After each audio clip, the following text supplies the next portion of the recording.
പോത്താനിക്കാട് ദേശത്ത് ഞാൻ 10 വർഷം പള്ളിയിൽ ശുശ്രൂഷിച്ചു. അച്ഛൻ പ്രസംഗിക്കുന്ന സകല പ്രസംഗങ്ങളിലും ഏറ്റവും മുമ്പിൽ വന്നിരുന്ന വചന ശുശ്രൂഷയിൽ പങ്കുചേരുന്ന ഒരു പാവപ്പെട്ട പെണ്ണുണ്ട്, വത്സ. കോൺക്രീറ്റ് പണിക്ക് പോകുന്നവളാ. പല നാളുകളായി അവളെ കാണാതിരുന്നപ്പോൾ അന്വേഷിച്ചപ്പോൾ അറിഞ്ഞു ആമവാദം വന്ന് കയ്യും കാലും ചുരുണ്ട് കിടപ്പാണ്.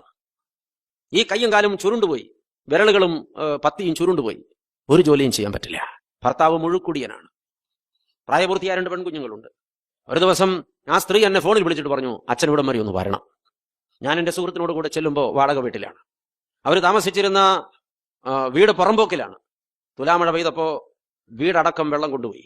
വീണ്ടും ഒരു കൂര അവിടെ കെട്ടാൻ ചെല്ലുമ്പോൾ പഞ്ചായത്ത് അനുവദിച്ചില്ല. വാടക വീട്ടിലാണ് താമസിക്കുന്നത്. ഈ സ്ത്രീ എന്നോടൊരു ചോദ്യം ചോദിച്ചു, അച്ഛാ, ഇന്ന് 4 മാസമായി ഈ വീട്ടിൽ താമസിക്കുക. 1 രൂപ വാടക കൊടുത്തിട്ടില്ല, 4000 രൂപ വാടക കുടിശ്ശികയുണ്ട്.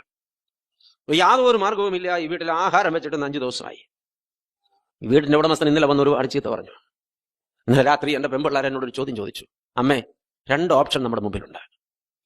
ഒന്ന്, എവിടെ നിന്നെങ്കിലും ഒരു 100 രൂപ വായ്പ വാങ്ങിച്ചിട്ട് ഒരു കുപ്പി വിഷം മേടിക്കുക, അമ്മയും ഞങ്ങളും കുടിക്കുക, എന്നേക്കുമായിട്ട് ഇത് അവസാനിപ്പിക്കുക. 2ാമത്തെ ഓപ്ഷൻ, അമ്മച്ചി അനുവദിച്ചാൽ ഞങ്ങൾക്ക് 2 പേർക്കും പ്രായപൂർത്തിയായി, ആരോഗ്യ പ്രശ്നമൊന്നുമില്ല, ഞങ്ങൾ വേശ്യാവൃത്തിക്ക് പോകാം. അപ്പൊ അമ്മയുടെ ചികിത്സയും നടക്കും, ആഹാരത്തിന് മുട്ടുണ്ടാവില്ല. ഈ സ്ത്രീ എന്നോട് ചോദിച്ച ചോദ്യം, അച്ഛാ, ഞാനിതിലേത് ഓപ്ഷനാണ് തിരഞ്ഞെടുക്കേണ്ടത്? നിങ്ങൾക്ക് മനസ്സിലാകില്ല പ്രിയപ്പെട്ടവർ. ചില സമയത്ത് തൊണ്ടയ്ക്ക് കുരുക്ക് വീണതുപോലെ ഞാൻ നിന്ന് പോയിട്ടുണ്ട്. ഞാൻ പറഞ്ഞു, 2ഉം ചെയ്യണ്ട, അതിന് തീരുമാനം ഉണ്ടാക്കാം. അവിടെ നിന്ന് എന്റെ സുഹൃത്തിനെ അയച്ച വീട്ടിലേക്ക് വേണ്ട അരിയും പലവ്യഞ്ജനങ്ങളും എത്തിച്ചു കൊടുത്തു. അന്ന് ഞാനൊരു ശപഥം ചെയ്തു, ഇനി ഇവർക്കൊരു വീട് പണിത് കിടത്താതെ എനിക്ക് വിശ്രമമില്ലെന്ന്. സത്യം പറഞ്ഞാൽ എന്റെ ജീവിതത്തിൽ ഞാൻ ഒരുപാട് ദാരിദ്ര്യവും പട്ടിണിയും ഒക്കെ അനുഭവിച്ചൊരു പൂർവ്വകാലമുണ്ട്. ഒരാളുടെ മുമ്പിൽ പോലും ഞാൻ ഇരുന്നിട്ടില്ല.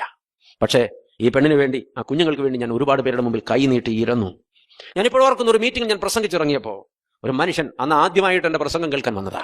എന്നെ ബലമായി പിടിച്ച് ഞാൻ പ്രസംഗിച്ച സ്റ്റേജിന്റെ പുറകിൽ കൊണ്ടുപോയി. അയാൾ എന്നോട് പറഞ്ഞു, കൈ തുറക്ക്. എന്താന്ന് ചോദിച്ചു. അയാളുടെ ഭാര്യയുടെ കഴുത്തിൽ കിടന്ന 3.5 പവന്റെ മാല എന്റെ കൈവെള്ളയിൽ ഇട്ട് തന്നിട്ട് പറഞ്ഞു, ആ പെൺപിള്ളേരെ വേശ്യാവൃത്തിക്ക് വിടരുത്, ഒരു വീട് കെട്ടിക്കൊടുക്കണം. ഞാൻ നിവർത്തി നോക്കുമ്പോൾ അയാൾ കെട്ടിയ താലിയും കുരിശും വരെ ആ മാലയിൽ നിന്ന് അഴിച്ചെടുത്തിട്ടില്ല. അയാൾ അതുപോലെ ഉലഞ്ഞു പോയിട്ടുണ്ടായിരുന്നു. ഞാൻ ചോദിച്ചു, സുഹൃത്തെയും താലി? കുഴപ്പമില്ല അച്ഛാ, ഊരി തന്നേരെ. താലിയും കുരിശും ഊരി കൊടുത്തു. ആ മനുഷ്യൻ 4 മാസം കഴിഞ്ഞപ്പോൾ എന്നോട് പറഞ്ഞു, അച്ഛാ, ഞാൻ 3.5 പവന്റെ മാലയാണ് ഒരു പാവപ്പെട്ട കുടുംബത്തിന് വേണ്ടി പങ്കിട്ടത് എങ്കിൽ എന്റെ കർത്താവിന്റെ ബിസിനസ്സിൽ 1.5 ലക്ഷം രൂപയുടെ അഭിവൃദ്ധി ഈ കഴിഞ്ഞ 1 മാസം കൊണ്ടുണ്ടാക്കി. SSLCക്ക് എല്ലാ വിഷയത്തിനും തോറ്റുപോകുമെന്ന് പറഞ്ഞ എന്റെ മോളെ ഡിസ്റ്റിങ്ഷൻ മാർക്കോടെ എന്റെ കർത്താവ് വിജയിപ്പിച്ചു. എന്റെ കർത്താവ് അത്ഭുതങ്ങൾ ചെയ്യുന്നത് ഞാൻ നോക്കി നിന്ന് കാണുകയാണ്.